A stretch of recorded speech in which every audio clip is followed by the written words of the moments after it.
جب خطاب کرنے کا وقت آیا، جب بلانے کا وقت آیا، جب اللہ پاک نے موسیٰ سے خطاب کیا تو کیا فرمایا؟ وَمَا تِلْكَ بِيَمِينِكَ یا موسیٰ، اے موسیٰ تیرے ہاتھ کے اندر کیا ہے؟ تو خطاب کیا کیا؟ حضرت موسیٰ کا نام لیا اور نام لے کر خطاب کیا ہے۔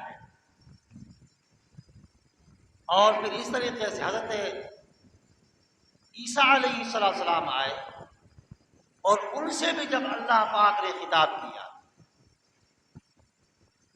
اور وہ بھی نام لے کر وَإِذْ قَالَ اللَّهُ يَا عِيسَى ابْنَ مَرْيَمَ أَأَنْتَ قُلْتَ لِلنَّاسِ اتَّخِذُونِي وَأُمِّيَ إِلَٰهَيْنِ مِن دُونِ اللَّهِ، یہاں پر بھی جب حضرت عیسیٰ علیہ السلام کا تو خطاب کرنے کا موقع آیا تو کیا فرمایا؟ وَإِذْ قَالَ اللَّهُ يَا عِيسَى، یہاں پر بھی حضرت عیسیٰ علیہ السلام کا نام لیا۔ جب میرے اور آپ کے محبوب کی باری آئی، آپ حضرت آدم علیہ السلام سے لے کر حضرت نوح علیہ السلام، حضرت زکریا علیہ السلام، حضرت داؤد علیہ السلام، حضرت یحییٰ علیہ السلام، حضرت ابراہیم علیہ السلام، حضرت موسیٰ علیہ السلام، حضرت عیسیٰ علیہ السلام سے جب خطاب کرنے کا وقت آیا، اللہ پاک نے ان نبیوں سے خطاب کیا، نام لے کر پکارا، پھر خطاب کیا۔ جب میرے محبوب محمد الرسول اللہ صلی اللہ علیہ وسلم کی باری آئی تو اللہ پاک نے کہیں پہ بھی اللہ پاک نے اپنے محبوب کا نام نہیں لیا، کہیں پر بھی نام نہیں لیا، نام لے کر کہیں بھی خطاب نہیں کیا۔ کہیں پر اللہ پاک نے فرمایا یا ایھا النبی، کہیں پر یا ایھا النبی، کہیں یاسین، طٰہٰ، یا ایھا المزمل، یا ایھا المدثر، اور طٰہٰ کے پیارے پیارے القابات سے اللہ رب العزت نے اپنے پیارے محبوب کو نوازا ہے۔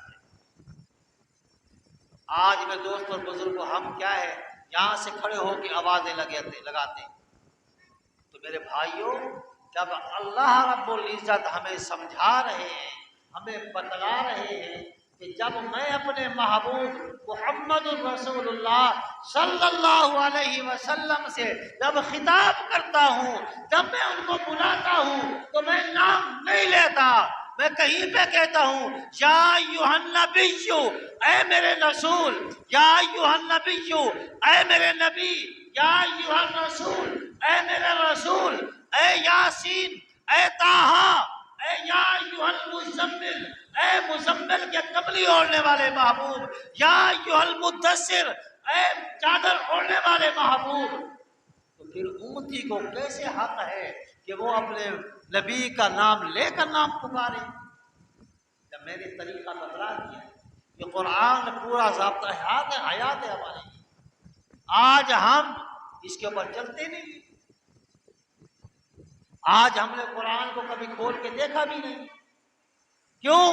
اس کی وجہ یہ ہے کہ ہمارا کچھ لگا نہیں، ماں کی گود کے اندر مل گیا، آنکھیں کھولی، 7 سال کا بچہ حالانکہ نہیں ہوا، ابھی 5 سال کا ہے، کیونکہ گھر میں تنگ کر رہا ہے، تو جناب جاؤ اس کو مولوی صاحب کے پاس بٹھا کے آ جاؤ، تھوڑا گھر کے اندر تو سکون ہوگا۔ محنت نہیں ہوئی، بچہ آہستہ آہستہ پڑھتا گیا، حالانکہ اس قرآن کی عظمت کو بھی ہم نے نہیں سمجھا کہ یہ قرآن ہم سے کیا کہہ رہا ہے، کیا تقاضا کر رہا ہے آج ہم سے یہ قرآن۔ پورا ایک زندگی گزارنے کا ڈھنگ اس کے اندر موجود، ہم نے کبھی جناب من یہ خیال نہیں کیا۔ آج یقین جانے کے جب کارگزاریاں آتی ہیں نا، اللہ پاک اس تبلیغی جماعت والوں کو ہمیشہ قائم اور دائم رکھے، اور یہ جماعتیں اللہ کے راستے میں چلتی رہیں۔ کرونا کے سالوں کے اندر آپ نے تو دیکھا نا کہ مساجد بند کر دی، بھی وقفے سے کھڑے ہو، فاصلے سے کھڑے ہو، یہاں پوری دنیا کے گناہ معاف ہوتے ہیں، یہاں کا وقفے سے کھڑے ہو جاؤ۔ آپ کو پتہ ہے نماز کا جو ہم کہتے ہیں کہ مل کر کھڑے، بیچ میں خالی جگہ نہ چھوڑے، یہ خالی جگہ کیوں ہم کہتے ہیں نہ چھوڑیں؟ یہاں باہر سے شیطان آتے بیچ میں کھڑا ہو جاتا ہے. آپ جو کہتے ہو نا ہم سے آ کے سوال کرتے ہو کہ استاد جی ہم نماز تو پڑھتے ہیں ہمارے دل کے اندر وسوسے آتے ہیں، یہ وسوسے یہی چیز ہے کہ شیطان آپ کے ساتھ کھڑا ہوتا ہے، اسے تو وسوسے ڈالتے ہیں. آپ بات کو سمجھتے نہیں ہیں، آپ کہتے ہیں شاید مولوی صاحب جو بولیں گے اپنا اس کا کوئی فائدہ ہے اس کے اندر، میں تو آپ کا فائدہ سوچ رہا ہوتا ہوں. اب ہم پھر بھی اس کے بعد دور ہونا شروع ہو جاتے ہیں. میرے بھائیوں، اللہ کے گھر کے اندر اللہ پاک مصیبتیں ٹالتا ہے، مصیبتیں لاتا نہیں ہے. اور وہ اس جماعت کی جو میں بات کر رہا تھا اس دوران بھی اللہ کے فضل و کرم سے ان جماعتوں نے کام کی ہے. ابھی ریمنڈ کا اجتماع آ گیا ہے، معلوم ہے آپ حضرات کو؟ معلوم ہے کہ ریمنڈ کا اجتماع کب سے شروع ہوا؟ ماشاء اللہ، چلو آپ کو تو معلوم ہوگا کہ کسی کو پتہ نہیں ہے. 10 تاریخ کو 10 تاریخ کو ریمنڈ کا اجتماع شروع ہے. تو اس کے اندر کون کون ساتھی جانے کے لیے تیار ہے؟ ریمنڈ کا اجتماع میں سب سے پہلے میں تیار ہوں انشاءاللہ. اب یہاں سے ہم 8 تاریخ کو نکلیں گے، کیونکہ ظاہر بات ہے اس دین کی محنت ہماری نہیں ہے نا.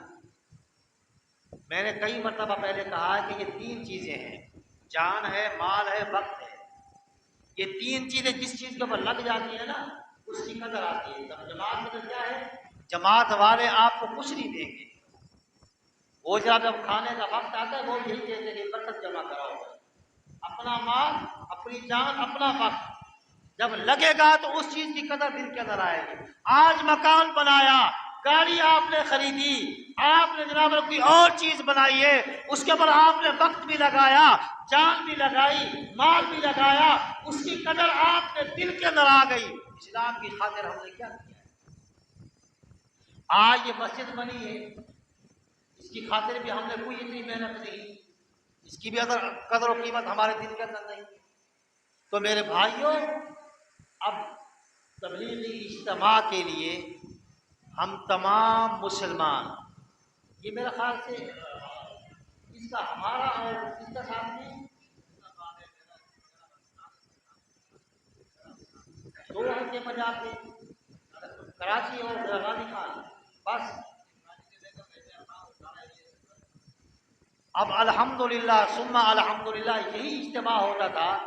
میں تقریباً سن 84 کے اندر سنا تھا، میں نے ایک بزرگ مجھے ملے، اس نے کہا کہ میں اس وقت سے جماعت کے ساتھ لگا ہوا ہوں. جو ریمنڈ کی جو مسجد ہے نا، مسجد کے اندر کنویں ہیں، کہتے ہمارا سالانہ اجتماع آخری بسترے یہاں تک ہوتے تھے. اس وقت سے میں اب اللہ کے فضل و کرم سے وہ مولانا الیاس رحمۃ اللہ علیہ کی دعا اسی جگہ پر بیٹھ کے دعا فرمائی، یا اللہ اس جگہ کو دین کا مرکز بنا دے. آج وہ ایسا مرکز بنا کہ اللہ کے فضل و کرم سے یہ جماعت 2 حصوں میں تقسیم ہو گیا.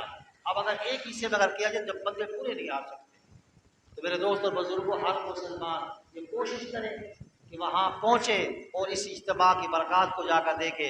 اللہ پاک سے دعا ہے کہ اللہ رب العزت مجھے اور آپ تمام مسلمانوں پر اس پر عمل کرنے کی توفیق عطا فرمائے اور سچا حضور صلی اللہ علیہ وسلم کا امتی بنائے اور پورے کے پورے دین جلنے کی توفیق عطا فرمائے.